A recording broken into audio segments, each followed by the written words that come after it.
نحمده ونصلي على رسوله الكريم أما بعد أعوذ بالله من الشيطان الرجيم بسم الله الرحمن الرحيم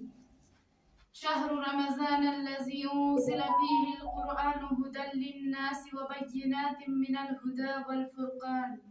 صدق اللہ العظیم۔ یہ رمضان کا مہینہ ہے جس میں قرآن کریم نازل کیا گیا لوگوں کی ہدایت کے واسطے، وبینات من الہدا جس میں روشن دلیلیں ہیں ہدایت کی، والفرقان حق اور باطل میں فرق کرنے والی۔ اسی مہینے میں یعنی رمضان المبارک میں ہی قرآن کریم نازل کیا گیا۔ قرآن کریم وہ کتاب ہے جسے اللہ تبارک و تعالی نے لا ریب قرار دیا ہے۔ یہ کتاب ہدی للناس ہے، تمام کائنات کے لوگوں کے واسطے ہدایت ہے جس میں روشن دلیلیں ہیں ہدایت کی، اور والفرقان حق اور باطل میں فرق کرنے والی کتاب جو رمضان میں نازل ہوئی۔ اس آیت مبارکہ میں اللہ تبارک و تعالی فرماتے ہیں یہ جو قرآن ہے جسے ہم نے رمضان کے مہینے میں نازل کیا لا ریب کتاب ہے، ذالک الکتاب لا ریب فیہ جس میں رتی پر بھی شک و تردد نہیں ہے۔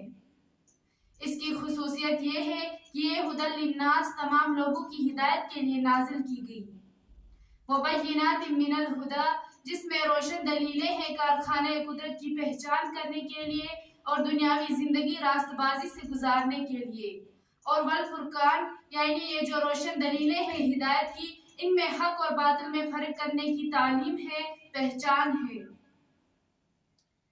یہ تین باتیں جو اس میں فرمائی گئی ہدی للناس وبینات من الہدا اور والفرقان، اس کی تعلیم و تربیت، اس کی سمجھ اور اس کا فہم سکھانے کے لیے اللہ کے رسول صلی اللہ علیہ وسلم نے سب سے پہلے اس کے لیے دارالعلوم قائم کیا۔ جب نماز، روزہ، زکوٰۃ اور حج وغیرہ کا کوئی منظم و مقرر نصاب مکے کے اندر مسلمانوں میں نہیں تھا، لیکن قرآن کی تعلیم پڑھنے، پڑھانے اور سکھانے کے لیے ایک دارالعلوم قائم کیا تھا جسے دار ارقم یا دارالندوہ کہا جاتا تھا۔ یہ اسلامی تاریخ کا سب سے پہلا دارالعلوم تھا جو زید بن ارقم رضی اللہ تعالیٰ عنہ کے گھر میں قائم ہوا تھا، حالانکہ ابھی مسجد بھی کوئی قائم نہیں ہوئی تھی۔ اس کے 13 سال بعد جب اللہ کے رسول صلی اللہ علیہ وسلم نے ہجرت فرمائی تو ایک اور دارالعلوم کی بنیاد اللہ کے رسول صلی اللہ علیہ وسلم نے مسجد نبوی کے اندر رکھی، دارالصفا کے نام سے جو مشہور تھا، جہاں صحابہ کرام کی ایک بڑی تعداد قرآن کی تعلیم حاصل کرتے تھے جنہیں اصحاب صفا کے نام سے جانا جاتا تھا۔ اگرچہ اس دارالعلوم سے پہلے دو مسجدیں بھی اللہ کے رسول صلی اللہ علیہ وسلم نے تعمیر کروائی تھی،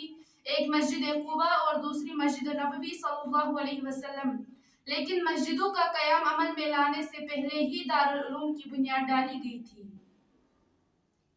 اس سے یہ معلوم ہوتا ہے کہ مدارس یا دارالعلوموں کی بنیاد کسی ملا یا مولوی صاحب کا ذاتی فعل نہیں ہے، بلکہ رسول اللہ صلی اللہ علیہ وسلم سے ثابت شدہ ایک منظم اور طے شدہ پروگرام ہے کہ مدارس ہی میں اسلام اور مسلمانوں کی بقا و سالمیت کا راز مضمر ہے۔ مدارس اسلام کے قلعے ہیں، مدارس اسلامی نشاط ثانیہ کے مراکز ہیں، مدارس امت مسلمہ کی ضمانت ہے، مدارس پیغام الوہیت و ربوبیت کا سرچشمہ ہے، مدارس ایمان کے تحفظ کے مرکزی ستون ہے، مدارس تحفظ ختم نبوت کے امین ہے، مدارس عقیدہ اسلامی کے ڈھال ہے، مدارس لا ریب فیہ کے تلخیص ہے، مدارس ہدی للناس کا گہوارہ ہے، مدارس مسلمانوں کی پہچان ہے، مدارس مسلمانوں کی آن بان اور شان ہے، مدارس مسلمانوں کا فخر ہے، مدارس مسلمانوں کی عزت و عصمت کے ضامن ہیں، مدارس مسلمانوں کی ابتدا ہیں اور مدارس ہی مسلمانوں کی انتہا ہیں۔ لہٰذا میں تمام مسلمان بھائیوں اور بہنوں سے درد مندانہ اپیل کرتی ہوں کہ دینی مدارس کو مضبوط اور پائیدار بنانے کے لیے اپنا قیمتی تعاون للہ پیش کرے، خصوصاً اس ماہ رمضان کے مہینے میں اپنے مالی تعاون کی بھرپور مدد کرتے رہیں، یہی وقت کا تقاضا اور ملی ضرورت ہے۔ انہی مدارس میں ہمارا مدرسہ جامعہ سیدہ حفصہ بھی ہے، جہاں اس وقت 130 بچیاں زیر تعلیم ہیں، جن کی مکمل کفالت جس میں تعلیم، رہائش اور کھانا پینا مدرسہ خود برداشت کرتا ہے۔ ہمارے مدرسے کا کوئی سفیر نہیں ہے، نہ ہی چندہ جمع کرنے کی کوئی دوسری سبیل ہے، نہ ہی سرکاری، غیر سرکاری یا بیرونی امداد ملتا ہے۔ لہٰذا امت المسلمین سے درد مندانہ گزارش ہے کہ اس وقت ہمارے مدرسے جامعہ سیدہ حفصہ پر لاکھوں کا قرضہ ہے، جس میں 2 بلڈنگوں کا صرف کرایہ ہی 8,88,000 روپیہ بنتا ہے۔ اس کے علاوہ ملازمین و معلمات کی سال بھر کی تنخواہ ہے اور دکانداروں کا قرضہ بھی ہے، جو کل ملا کر 16 لاکھ سے زائد کی رقم بنتی ہے۔ لہٰذا میں تمام مسلمان بھائیوں اور بہنوں سے التجا کرتی ہوں کہ ہمارے مدرسے کی زکوٰۃ، صدقات و خیرات کے ذریعے بھرپور مدد فرمائیں۔ جو کوئی بھی صدقہ دیتا ہے تو اللہ تبارک و تعالیٰ اس صدقے کو اپنے دائیں ہاتھ سے لیتے ہیں، اگرچہ وہ ایک کھجور ہی کیوں نہ ہو۔ پھر وہ صدقہ رحمان سبحانہ و تعالیٰ کے ہاتھ میں بڑھتا رہتا ہے، یہاں تک کہ پہاڑ سے بھی زیادہ ہو جاتا ہے۔ رسول رحمت صلی اللہ علیہ وسلم کا فرمان ہے، ان الصدقۃ لتطفئ غضب الرب وتدفع میتۃ السوء، بے شک صدقہ مٹا دیتا ہے اللہ تعالیٰ کے غصے کو اور دور کرتا ہے موت کی سختی کو۔